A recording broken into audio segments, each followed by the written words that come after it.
John Beltran back at 8:32 as we are joined by our expert Ralph Widlic from high school baseball to Major League Baseball. One pure sport in high school baseball and the other one which can sometimes be pure or impure.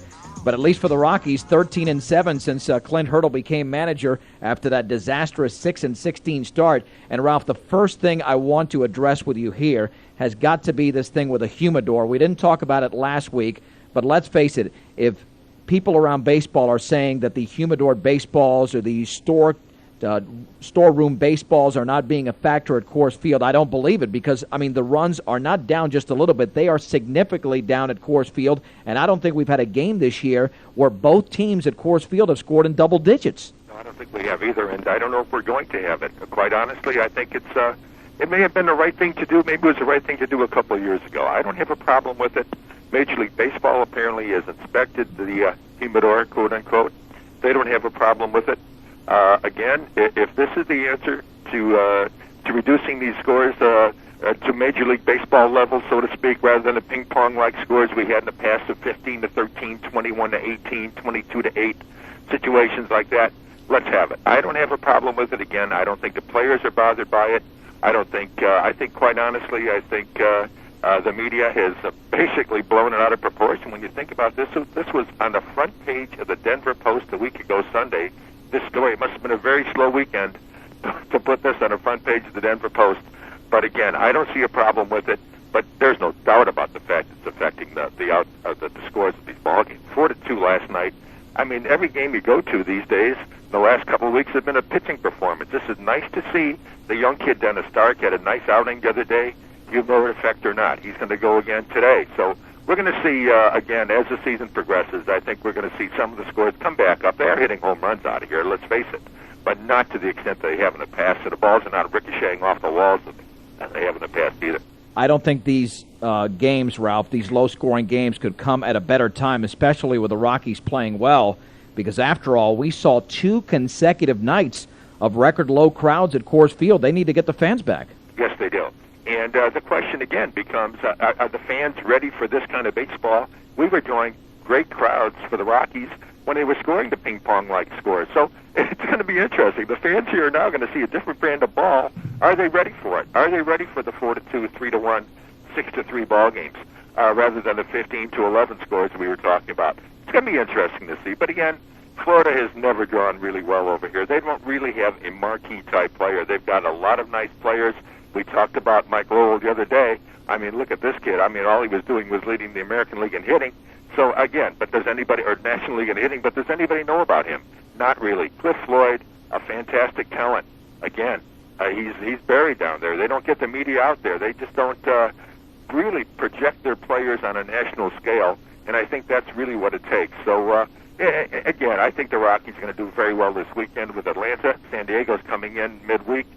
Giants are coming in next weekend. We'll see what they can do with the attendance at Ralph, that point. But my point is that they should come to see the home team, not necessarily the visiting team, especially when they're playing well. I know you're talking about the Marlins with no marquee players, and they'll have teams like the Brewers in town in the future and teams like that.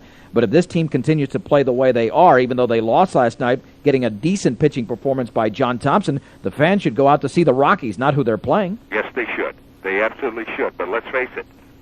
When you get a Barry Bonds or a Sammy Sosa, again, these are extraordinary ball players.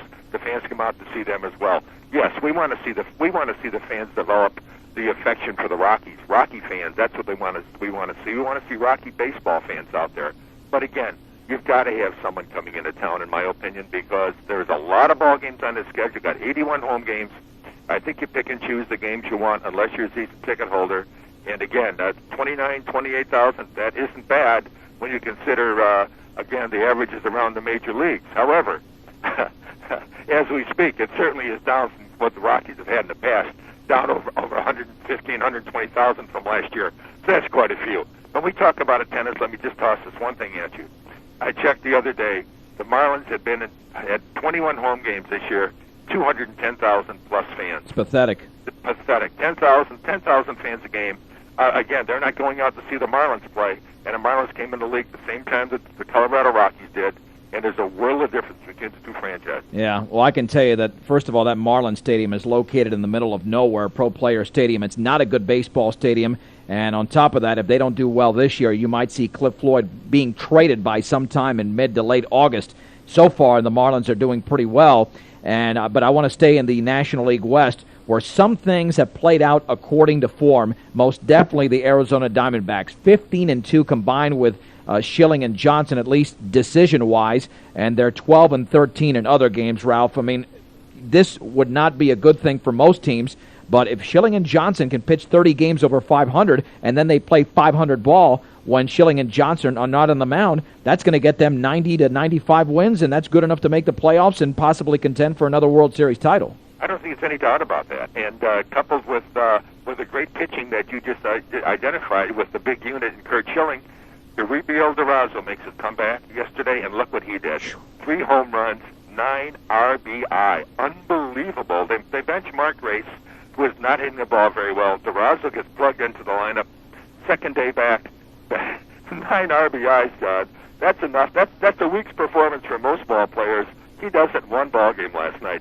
This is a ball club, again, with a kid by Junior Spivey at second base, hitting the ball a ton. He's at 333. This is a ball club that is a very nice ball club right now. Matt Williams is gone. Jay Bell is gone due to injuries. But again, they're playing excellent baseball, and they are hanging right in there in the National League West. A half-game lead over the Giants, who continue to surprise. Meanwhile, who would have thought, Ralph, that Kevin Brown appears to be right now the weak link on the Dodgers pitching staff? That's absolutely remarkable when you take a look at it. When you take a look at Odalis Perez, who's got about a 1.78 ERA, coupled with the unbelievable Ishii, who came in with 6-0. I mean, this is absolutely remarkable situation going right now for the Dodgers, and they're getting the bats on the ball, or they're hitting the ball well. They're playing good defense. This is a ball club that surprised the heck out of me, quite honestly. I look at their lineup, excuse me, and I think I see a lot of holes out there, especially in center field, certainly in left field. Shortstop is no bargain with is Tourist batting at 259. But again, this is a ball club that I didn't even think they had a bullpen. Gagne's got 14 saves. This is a ball club right now that is playing as good as anybody in National League West. Yeah, as we said last week, it's a very balanced division. San Diego's 21-21, and the Rockies right now are 19-23 in last place, 8 games back, but a lot better than they were 3 weeks ago. Moving over to the East, the Mets have established control temporarily, and I wouldn't call it control. They've got a 1-game lead over the Marlins. But I thought what was a key this week for the Mets, and something they could look back at maybe 3 months down the line, they played 2 consecutive 13-inning games, lost to the Rockies on Sunday, and then to the Dodgers on Monday, and then got 2 consecutive no-hitters, 2 hitters, I should say, from Pedro Estacio and Jeff D'Amico. Ralph, they saved this part of their season with those 2 performances. I don't think there's any doubt about that. And Pedro Estacio right now, I mean, he and Leiter are lighting it up, so to speak, when you take a look at the Mets, because they are just doing an unbelievable fine job on the mound. You know, you take a look at Estacio, you take a look at the career he had with the Rockies.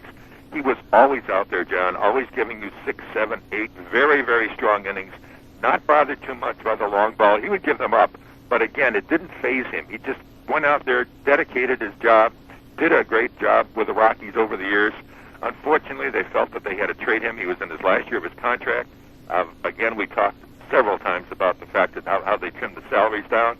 Here's a situation where, unfortunately, wouldn't Estacio look absolutely fantastic right now in the Colorado Rocky uniform, especially with the humidor effect?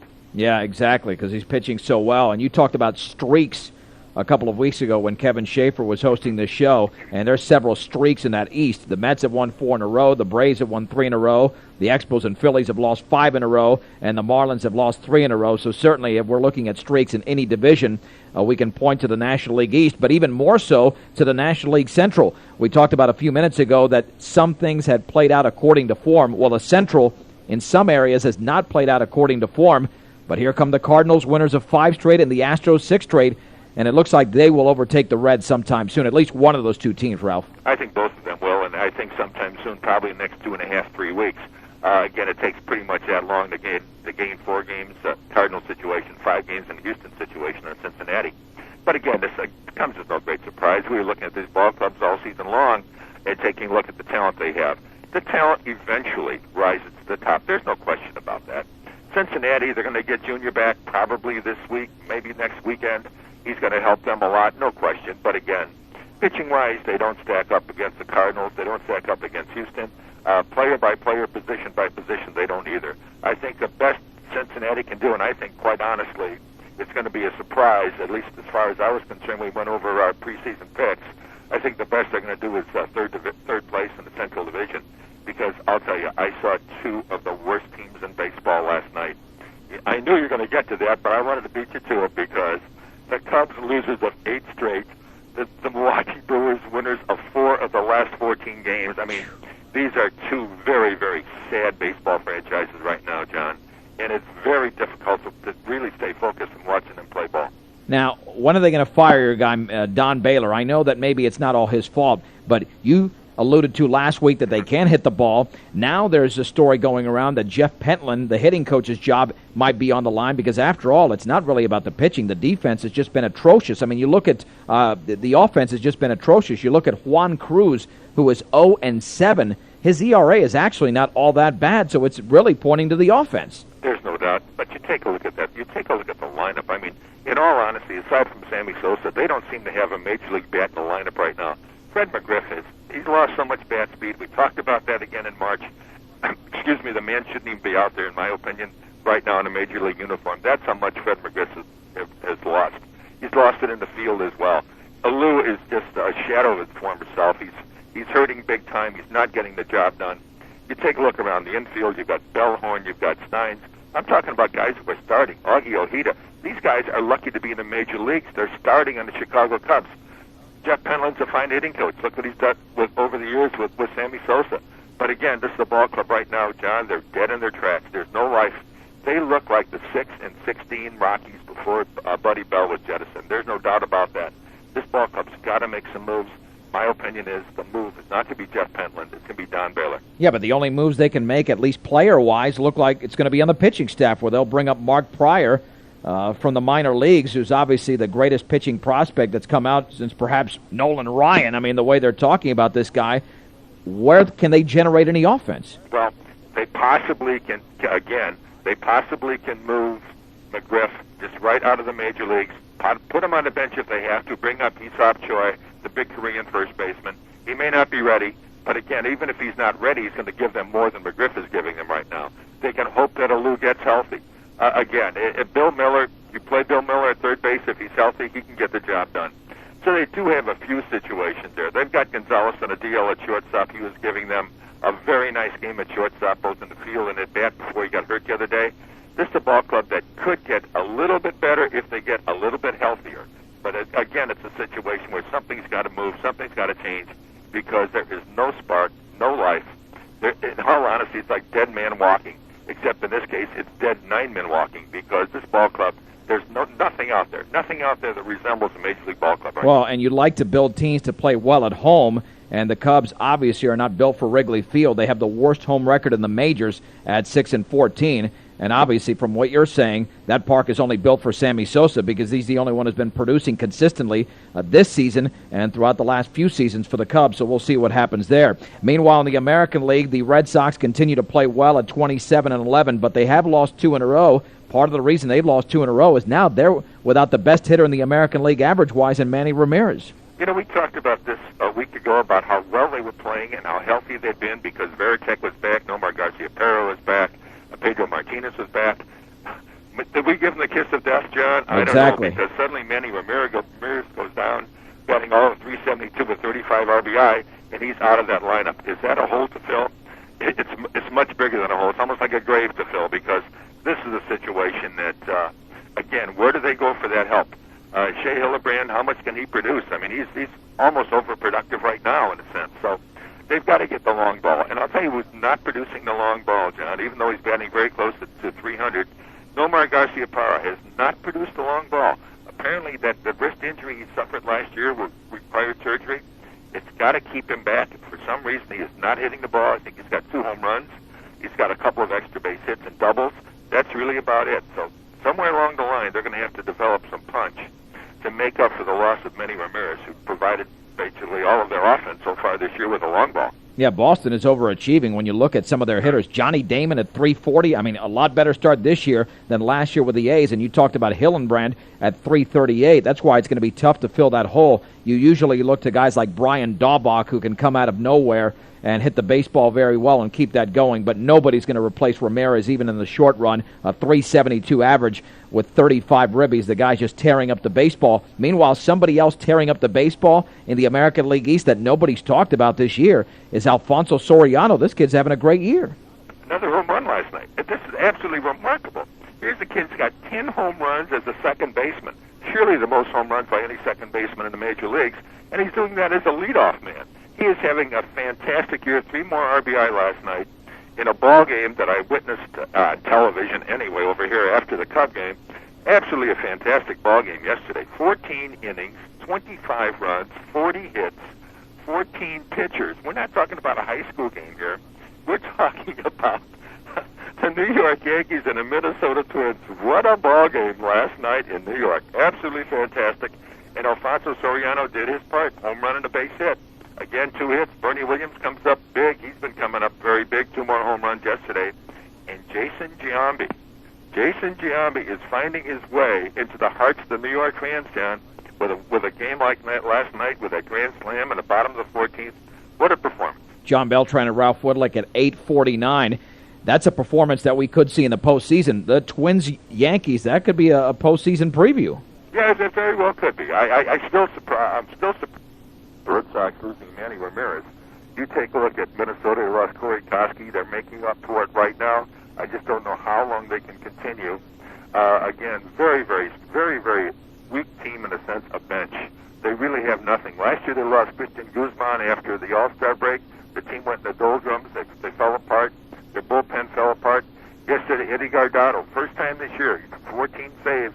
First time this year he blew one. So it's kind of interesting to see what will continue with the Minnesota Twins. Yeah, but then again, Torrey Hunter's on a pace to hit 35 to 40 home runs. I mean, I don't think he's going to do it, but he's got 11 home runs, so they're certainly getting some production from the lineup. I want to stay in that American League Central because this is just a joke. When I heard George Brett, the Royals Vice President of Operations, talk about Tony Pena and how good he's going to be as a manager, motivating the players. Motivating what players, Ralph? I mean, what does Kansas City have? Exactly. What does Kansas City have? I'll tell you what they do have, though. They do have Paul Bird. Great season. Responsible for 7 wins of the team's 14.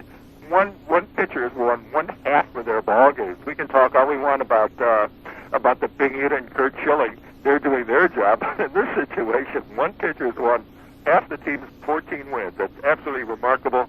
Tony Pena has nothing to work with. He's going to light a match under Carlos Beltran.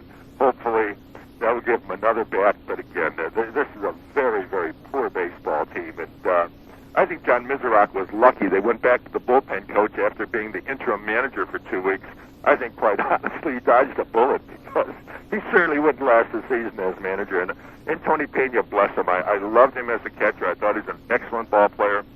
I'm glad he got an opportunity to manage in the major leagues, but again, I think I might be stretching it when I talk about Major League Ball in Kansas City in the same breath. But look at these jokers who are pitching today in a doubleheader against Cleveland. Jeremy Affeldt, I never even heard of this guy, and Darrell May. I mean, right there, Ralph, that's all we need to know about the Royals because obviously, as you mentioned, Tony Pena has nothing to work with. They don't have much talent over there. And it's going to be a long season for the Royals. I think we predicted that well before the month of April. We also thought it was going to be a long season for the Angels. I know we talked about them last week, but come on, they started off 6-14, and now they've won 17 of 19, including 8 straight. There's no better team in baseball right now than the Angels, even though they don't have the best team on paper. No, again, exactly. They don't have the best team on paper, not by a long shot. But every one of their ball players, you take a look at their batting averages from the leadoff man and David Eckstein is batting .277 down to Adam Kennedy, the second baseman in the 9-hole, batting .274. Every one of these guys right now, every single one of them is producing career-type years at this time of the season. Again, it's not going to continue. It's not going to happen. This team is going to fall back to where they belong in the middle of the American League West.